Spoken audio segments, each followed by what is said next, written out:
Nu er vi bare rigtig spændte. Jeg skal lidt ned i knæet. Nå, men det er så vores, eller hvad vi skal kalde det. Ja, det er vores, vi har prøvet at bygge en tablet op, som det er den del af tabletten, der skal være patientorienteret og pårørendeorienteret mod de pårørende.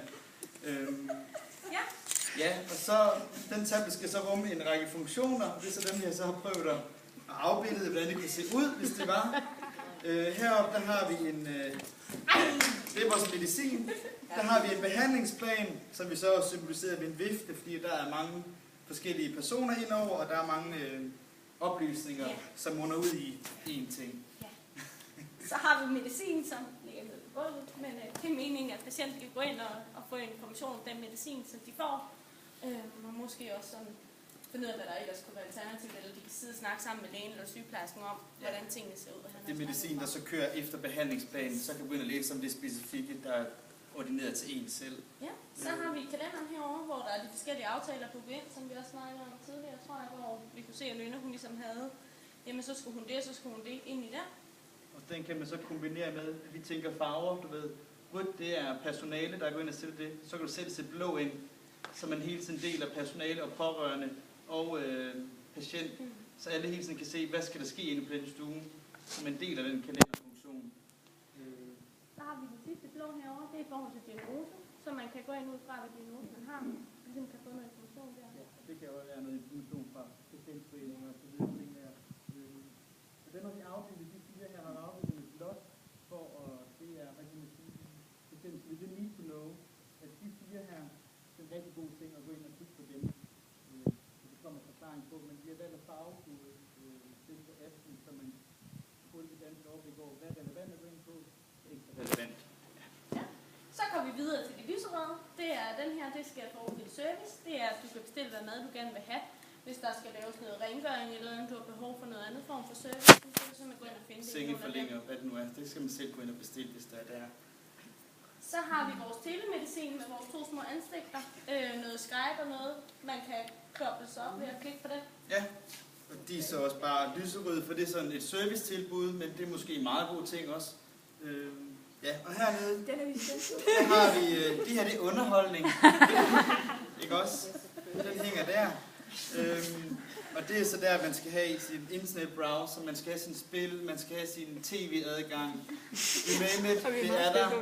Eller andre. Ja. Hvad er det for en type underholdning? Ja, men altså, bare fordi man er indlagt, kan man vel godt se på noget sjovt. Og så har vi så en applikation, der hedder Fagpersoner. Og igen, det er ikke need to know, så det er grønt afbildet med.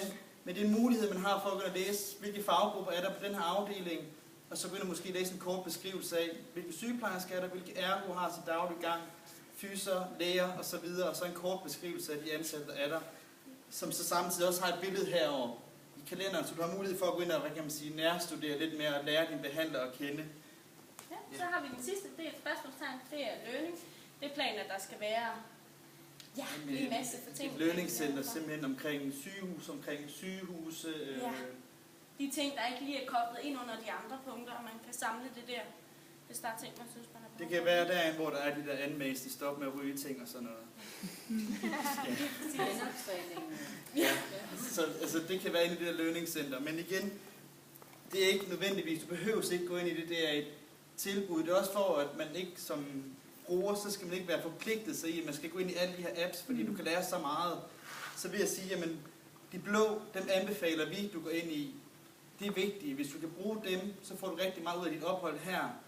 Og så de andre ting, det kan bare være altså eget valg, kan man sige, som heller ikke skaber en forvirring ved at give alle de muligheder.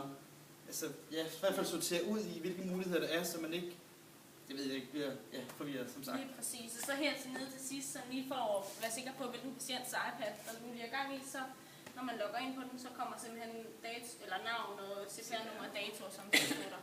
Ja, så de personlige oplysninger, der er der. Hvad nu, hvis jeg ikke har Jo. Hvad nu, hvis jeg ikke har en iPad? Det får du udleveret. Den får du udleveret, ja. Men igen, det kan jo være, altså hvis man nu havde sin egen iPad, så kunne man jo gøre, som de andre snakker om, og så lave det som en app, som også kunne rumme. Det er jo noget af det samme, kan man sige, det skal rumme. Og den app har man så også hjemme jo. Altså, meningen det her, det er jo sådan, den skal bare lige kunne stikkes i en vaskemaskine jo. Når den var brugt. Så det findes jo. Ja, tablets, der kan håndtere det. Vigtigt Og blive aspekt. tabt og det hele. Ja. Det her især godt, fordi det er også den der genkendelse, altså fra min iPhone, eller hvad det nu er, at det er de samme tableauer, eller hvad det nu hedder, som jeg kan genkende. Og så bliver jeg det mindre har vi jo også forvirret. taget inspiration af, men man kan sige, at det virker jo, og det er nogle gode, store, fede knapper, kan man sige. Man kan ramme, om man har en sklerotisk hånd eller noget, så alle vil kunne betjene det jo. Jeg synes også, det der med, at I deler det op i farver, det er faktisk en rigtig, rigtig god idé. For netop at afgrænse viden. Ja. Altså, need to know og nice to know. Altså. Rigtig mange gode. Nu tænker jeg på min svigermor for eksempel, som har haft en del hjerneblødninger, og hvis hun ser rigtig meget tekst, det kan sådan ikke overskue, så kan man jo også forestille sig, at man kunne få det læst op. Helt. Det ligger jo i mange af i hvert fald iPhone, det kan du kende til, i hvert fald læse det op for dig. Men selvfølgelig, behandlingsplanen, det vil også være med billeder og videoer. Det vil jo ikke bare være en kopi af ens EPJ, det skulle være brugerorienteret. Men også fremadrettet, som vi snakkede om, at Lønne lå der med de her videoer til genoptræninger, til hvordan du leger dig bedst, når du ligger. Men det her, det er jo så kun et personale, eller bruger patientperspektiv. Hvis man så personale, der kommer ind, så vil de her funktioner forsvinde, og der vil så komme nogle nye op. Det kan så være svar på undersøgelser, der kunne være en applikation, hvor man har svar for røntgen eller lab, eller hvad der kommer ind på afdeling. Samtidig med at kunne have en app, der var en afdelingsoverblik over, hvilke patienter er indlagt her, og så hvilke stuer der er, hvor går jeg rundt i dag. Samt, fagpersoner kunne godt være der, men så i en anden form for, altså måske mere uddybende, hvor befinder I sig nu, hvem er på arbejde i dag. Og der tænker vi, at vi er en NFC-chip, det ved jeg ikke, om I kender. Fortæl. Det er bare sådan en chip, der findes. Man kan få med tablets nu, så har man sådan en lille chip, man sætter om bagpå, og så registrerer den chip, og så kan hele interfacet så ændre sig. Og den kan jo så være personlig eller unik for hver person, der har den. Det er ligesom et magnetstrip på et kort. Det er bare lidt smartere og hurtigere. Så sætter man bare om bagved, og så logger man så ind på den, og så ændrer interfacet sig så det er personaleorienteret. Wow.